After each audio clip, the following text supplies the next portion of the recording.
What a transition. God, we're professional. I'm really good at this. All right. Really quickly, because I wanted you to stick around, Ross, let's bring up Highguard really quickly and the aftermath. Well, yeah, we did have quite the extended discussion on this game, didn't we, Red? Yes. Well, Mr. Sobel, who we talked about his online post, has shut down his Twitter account. No. Oh, dear.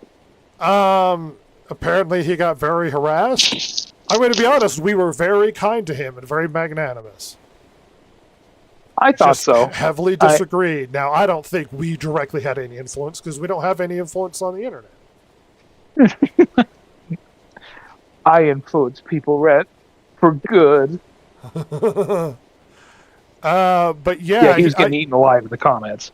I think he thought that he was going to come across as brilliant and everybody's going to be more understanding to the situation that they found themselves in. And I think he thought that it was going to go over a lot better than it did. And it did not. Yeah. No. On top of this, the Highguard website went down a few days later. Yeah. No. That instills confidence in your live service game. Things are going really well in old Highguard town. Oh, yeah. But we also learned some interesting information about Highguard, Ross. We sure did, because I remember when we were talking about it, I thought it was very strange. I think I even mentioned it in our discussion that it's really weird that they would go, like, they would make a AAA level live action, like live service game right out the gate. Yeah. And, I thought that was really odd. Well, what happened? Well, Rat, turns out, looks like Tencent was the major financial backer behind that Wildlight Studios.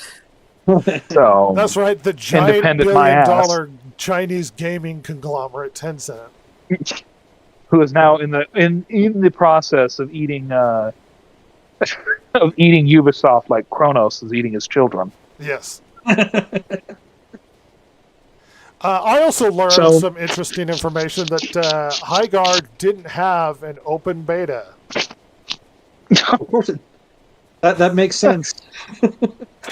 Unfortunately, it's just shocking. I mean, that's what's so funny. Like, we're making a AAA level independent live action game, or live service game, and it's like, yeah, and you're so professionally run, you didn't even beta test the goddamn thing. Brilliant. Truly run by everybody told us it was good, except for genuine general audience consumers. Yeah. Like, what are you afraid they're going to leak out what it is? Make them sign an NDA. What are you, nuts? Jesus. That's what companies do all the time. So why didn't they do it? All the time. Was it because they were kind of thinking, maybe this is not going to go the way we think it will? Or did they really think that they were so good that they didn't need to do an open beta? Well, just reiterate why the Tencent thing's a big deal. Sobel made a big deal about the fact that they're an indie studio. Yeah. He mentioned it quite a lot in his article. Yeah. Yeah. Being funded by a giant multi-billion-dollar Chinese corporation. I'll be honest. I mean, I don't think he was like a big exec at Wildlight, right? Like he was just a designer, right? Uh-huh. But I don't think he knew Tencent was the money bags, the daddy warbucks for Wildlight. How pissed do you think he was after like it comes out like, yeah, Tencent was funding him? It's like, oh damn it. Like oh no way. I'll give him the benefit of the doubt and say he didn't know. Because if he did know, what an ass. What an absolute ass. But I don't think he did. I will say that. I don't think he did. They don't usually tell the programmers.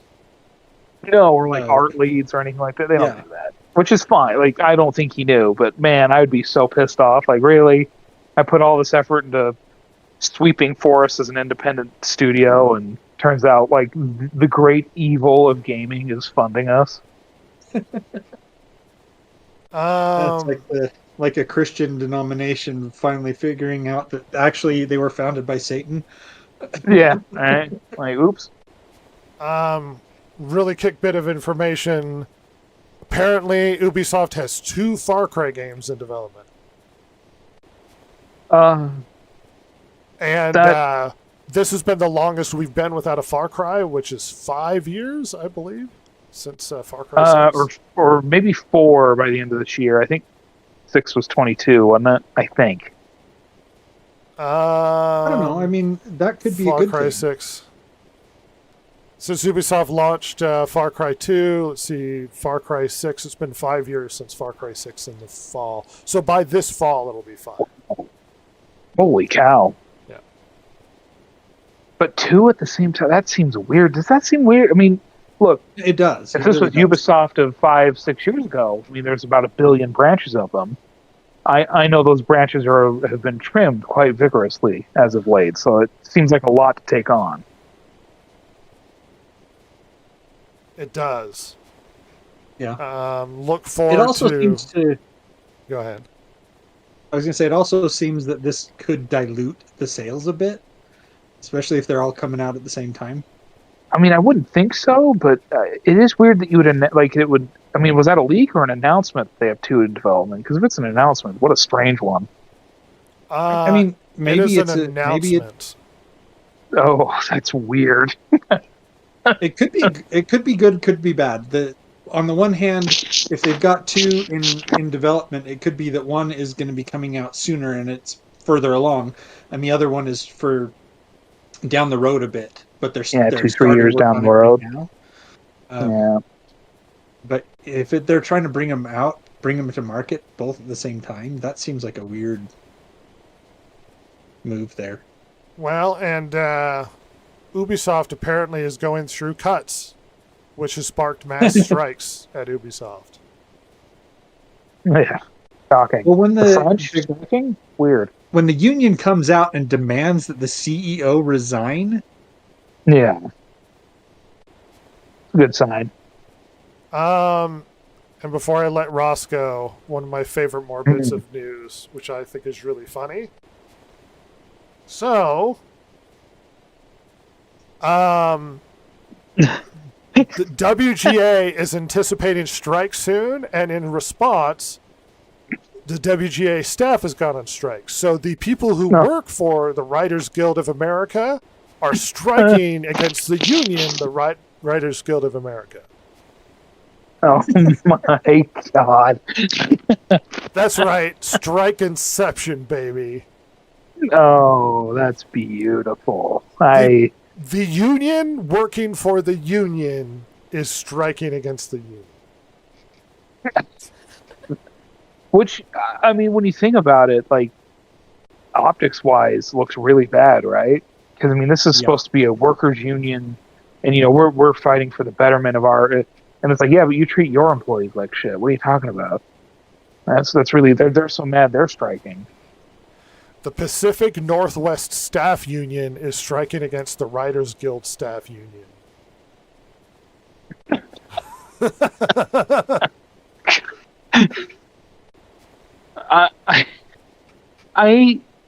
Has that ever happened before? I don't know. It's funny though. It's really funny. I've never heard of that before. Because I've never heard of a union needing workers from a union to work for. You know what I mean? Like, maybe this is a sign that these unions are a little bit bloated. Yeah. If we can get 3 levels of Inception, it would be awesome. Oh, the union that works for the Pacific Northwest Staff Union. Yeah. It does make sense that you would expect people from that are staffing the union to be part of it. But yeah. Yeah, I mean, you can't have the boss man be a part of the worker union. So no. It makes sense that if there is a union for the people who work at the Writers Guild offices, it would be a separate union. They're pro-union, obviously. Yeah, why wouldn't they? Very. Yeah. What are you gonna bring in scabs? Oh, you know they will. We got to get our work done. Though I have a bit. I mean, if you want to stick around, you're more than welcome to. Probably not a huge amount more news, but some interesting stuff to talk about.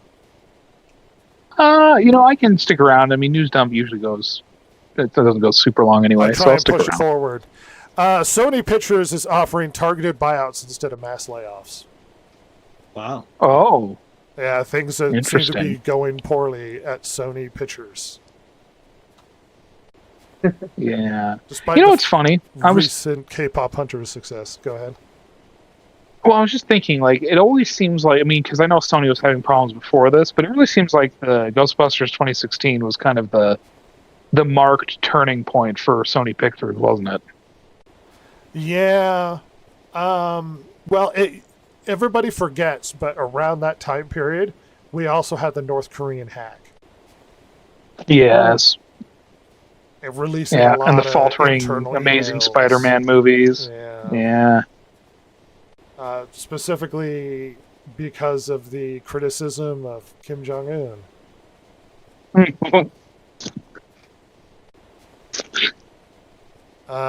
Shifting on, so Tony Gilroy, who made Andor, wanted to make Andor very overtly political, apparently.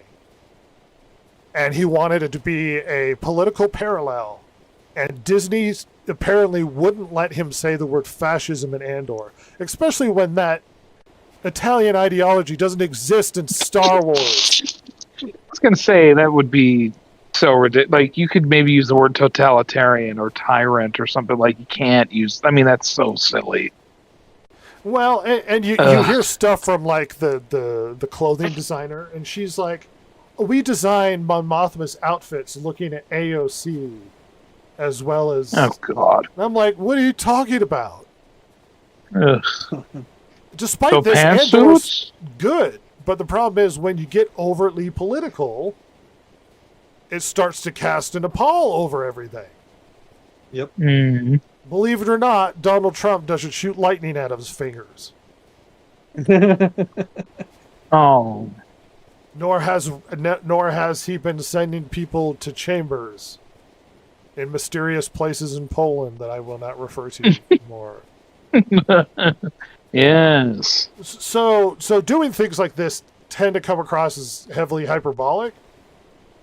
And Disney seemed to have been afraid of Tony Gilroy making weird, overt political parallels that he shouldn't have been making.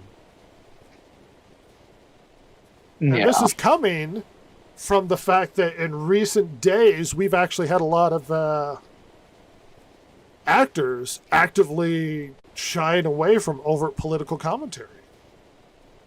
Neil Patrick Harris was at, I think, the Berlin Film Festival, and they had people asking him about political messaging, and he flat out said, "Yeah, I'm not really interested in that. I think what we need to do is make stuff," I'm paraphrasing, that he wants to make stuff that unites people culturally as opposed to gets overly political and makes everybody so divided. And I was like, good. Absolutely, Neil Patrick Harris. Yeah. And also Neil Patrick Harris is weirdly into magic. Yes. He's a member of the Hollywood Magic Guild or whatever it is. Yep. He's a that goofball. Is hilarious. Yeah. They apparently Kevin James has been actively trying to avoid political commentary as well, despite people trying to question him. I know Jennifer Lawrence, who's been very political in the past, recently was like, "I don't think it does us any good, and it just makes everybody hate us." I'm like, "Yeah, it does." Wow, a celebrity finally having a little bit of come to Jesus moment there. But doing stuff like this is what's damaging your industry and shying people away from active participation, because it feels like there's a lot of personal attacks and pointing fingers, and it's like, oh, how are we going to have a common culture if this is the direction we're going? At any rate, one of the biggest bit of news that we have know nothing about, but weirdly, Obama on a podcast said that aliens are real. Okay. Let me make one thing clear. I've seen gray aliens. Yeah, to quote, they're not being kept in Area 51. There's no underground facility unless there's this enormous conspiracy, and they hid it from the President of the United States. But he said that they're real, but I haven't seen them. And then people pressed him on it, and he kind of walked it back.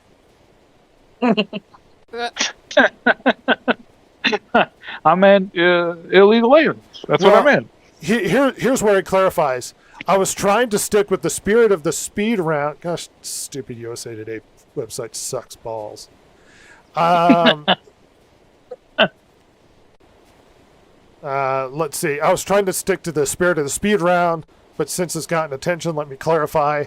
Statistically, the universe is so vast that the odds are good that there's life out there. But the distances between solar systems are so great that the chances we've been visited by aliens is low. I saw no evidence during my presidency that extraterrestrials have made contact with us, really. That totally is dramatically different than what you said. They're real and they're out there, Mr. President. Let me make one thing clear. I fucked up. His handler at the Secret Service was like, "They're going to get you, Mr. President, if you don't walk that back." And he's like, "You're right." For the love of God, Mr. President. Well, and then so Trump feels like he has to weigh in on it, saying, "I don't know if they're real or not. I could tell you he gave classified information, and he's not supposed to do that. He made a big mistake. He took it out of classified information." What the hell? Then vowed to release everything they know about aliens. I'm going to release it all. It's going to be all out there, public, all because of me. It's going to be great. It's going to be amazing. The best information about aliens. It's true. It'll be like the aliens 10%. It'll be like the Epstein list. It'll be vague and it won't answer anything. It's all just completely blacked out. Yeah. So are there aliens? It's censored. We still don't know. The world may never know. Freaking Tootsie Pop.